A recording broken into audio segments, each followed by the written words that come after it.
un risque calculé aujourd'hui de vous annoncer un plan de déconfinement. On franchit une étape importante. Il y en a plusieurs qui vont dire « enfin ». Mesdames, Messieurs, bonsoir. Vous venez de l'entendre, le premier ministre du Québec a présenté cet après-midi son calendrier de déconfinement. Il prévoit la levée de la grande majorité des mesures sanitaires d'ici la mi-mars.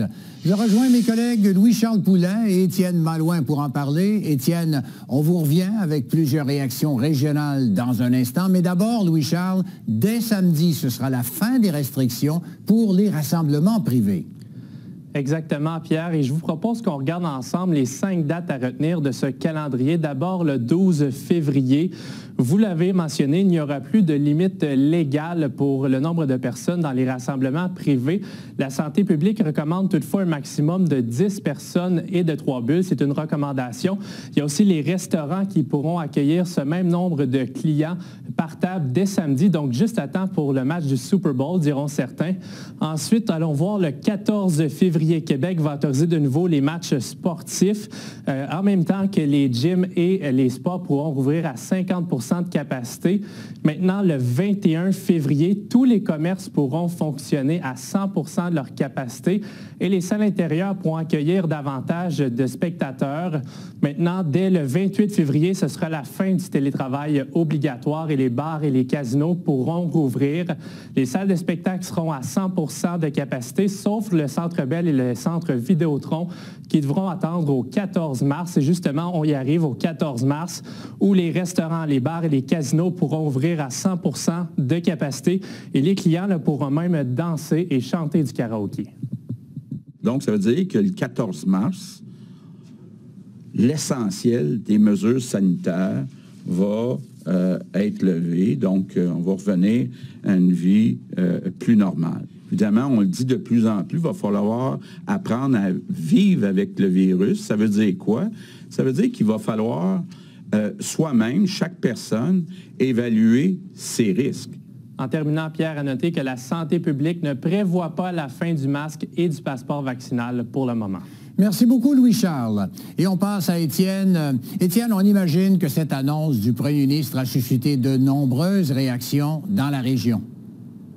Oui, tout à fait, Pierre. Cependant, je dois vous dire que les réactions sont mitigées face à cette nouvelle vague d'assouplissement au Québec. Si certains poussent un soupir de soulagement, eh bien d'autres soulèvent certaines craintes. Voici là-dessus mon reportage. Des Gatinois rencontrés sont très heureux d'avoir enfin une date à encercler. Il faut qu'ils commencent à ouvrir parce que les gens là, sont écœurés. Là.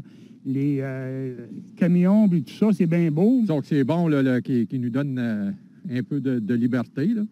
Je pense que ça va faire du bien un peu à tout le monde. Mais selon un expert, le gouvernement est peut-être allé trop vite. Pour lui, le danger est que le virus se propage encore très bien. Je crois qu'il aurait été plus sage d'y aller encore plus progressivement, d'attendre peut-être le printemps. Et là, ça aurait été plus logique, on va le dire comme ça. Donc là, je crois qu'on veut faire plaisir, c'est une bonne chose.